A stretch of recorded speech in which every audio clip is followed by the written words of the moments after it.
राहुल गांधी की भारत जोड़ो यात्रा के राजस्थान आने से पहले कांग्रेस की कलह फिर खुलकर सामने आ गई है। राजस्थान के प्रभारी अजय माकन के इस्तीफे की पेशकश करने के बाद एक नई जंग छिड़ गई। सचिन पायलट कैंप के विधायक अब नए सीएम पर फैसला और गहलोत गुट के 3 नेताओं पर कार्रवाई की बात खुलकर करने लगे।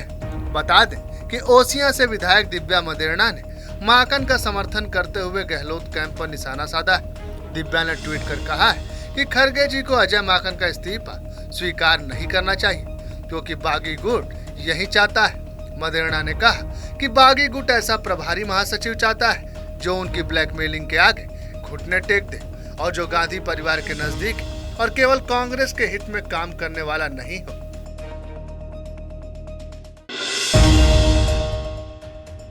राजस्थान की सरदार शहर विधानसभा सीट पर होने वाले उपचुनाव के लिए बीजेपी और कांग्रेस की जोर आजमाइश के बीच अब हनुमान बेनीवाल की पार्टी आरएलपी भी उतर गई। बीजेपी ने जहां पूर्व विधायक अशोक कुमार पिंचा पर बाजी खेलते हुए अपना प्रत्याशी घोषित किया है, वहीं कांग्रेस की ओर से दिवंगत विधायक भंवरलाल शर्मा के बेटे अनिल शर्मा को टिकट दिया गया है। वहीं बेनीवाल की राष्ट्रीय लोकतांत्रिक पार्टी ने चूरू जिला दुग्ध संघ के अध्यक्ष लालचंद मून को अपना प्रत्याशी बनाया है, जो 2008 में बसपा से चुनाव लड़ चुके हैं। मालूम हो कि सरदार शहर सीट पर उपचुनाव के लिए 5 दिसंबर को मतदान होना है, जिसके बाद 8 दिसंबर को नतीजे जारी किए जाएंगे। राजस्थान कांग्रेस में 25 सितंबर को घटा सियासी संकट और बयानबाजी का दौर खत्म होने का नाम नहीं ले रहा है। अब ताजा घटनाक्रम राज्य प्रभारी के इस्तीफे के बाद शुरू हो गया। अजय माकन की इस घोषणा के बाद सूबे की सियासत में फिर से हलचल शुरू हो गई। बता दें कि माकन के इस फैसले पर पायलट गुट के विधायक वेद प्रकाश सोलंकी ने नाराजगी जताई। सोलंकी ने कहा, यह बहुत बड़ा दुर्भाग्य और हमारे लिए शर्मिंदगी की बात है। कोई ऐसे राजस्थान छोड़कर जा रहा है। माकन ने राजस्थान में 2.5 साल में बेहतरीन काम करते हुए सभी लोगों को एकजुट रखने का काम किया था और उनका काम करने का तरीका काफी अच्छा रहा है। राजस्थान में अगले साल ही विधानसभा के चुनाव होने हैं। चुनाव को लेकर चर्चाओं का बाजार भी गर्म है, लेकिन इसी बीच राज्य में सत्तारूढ़ कांग्रेस पार्टी में अंदरूनी कलह को लेकर बीजेपी अब उत्साहित नजर आ रही है। बता दें कि अजय माकन के इस्तीफे के बाद बीजेपी नेता और राजस्थान विधानसभा में नेता प्रतिपक्ष गुलाब चंद कटारिया ने बड़ा बयान दे दिया है। कटारिया ने माकन की बात को सही ठहराते हुए कहा कि अगर बैठक में माकन का अपमान हुआ है तो इससे पार्टी में फ्रैक्चर दिखाई दे रहा है।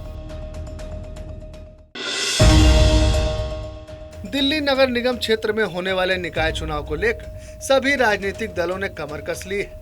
बीजेपी से लेकर आम आदमी पार्टी और कांग्रेस चुनावी सभा ने चुनाव को लेकर एक चौतरफा तैयारियां शुरू कर दी है। सभी पार्टी दिल्ली नगर निगम की 250 में से ज्यादा सीट हासिल करने का दावा कर रही है।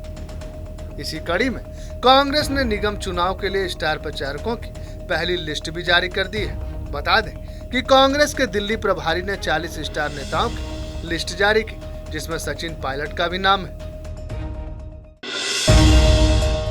अजमेर की क्रिश्चियनगंज थाना पुलिस ने शराब की बोतल लहराते हुए राजकार्य में बाधा पहुंचाने और कांस्टेबल को घायल करने के मामले में 4 आरोपियों को गिरफ्तार किया है। मामले की जानकारी देते हुए थाने के सब इंस्पेक्टर बुद्धाराम ने बताया कि 11 नवंबर की देर रात डीएफसी रेलवे कॉरिडोर में बोलेरो गाड़ी सवार कुछ बदमाशों ने शराब के नशे में धुत होकर पुलिसकर्मी पर हमला कर दिया। फिर जब अजमेर उत्तर पुलिस अधीक्षक की गाड़ी ने बदमाशों का पीछा किया तो शराबियों ने उपाधीक्षक की गाड़ी को भी टक्कर मार दी।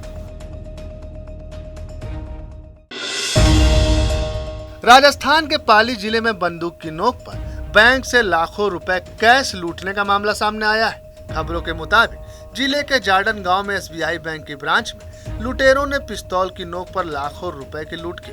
बता दें कि बुधवार सुबह बैंक खुलने के साथ ही 2 हथियारबंद लुटेरे बैंक में घुस गए और कैश काउंटर के पास पहुंचकर बंदूक की नोक पर कैश से भरा बैग लेकर महज 50 सेकंड में फरार हो गए। वहीं बताया जा रहा है कि दोनों आरोपियों ने चेहरा नकाब से ढक रखा था और ऊपर से दोनों ने हेलमेट भी पहन रखा था।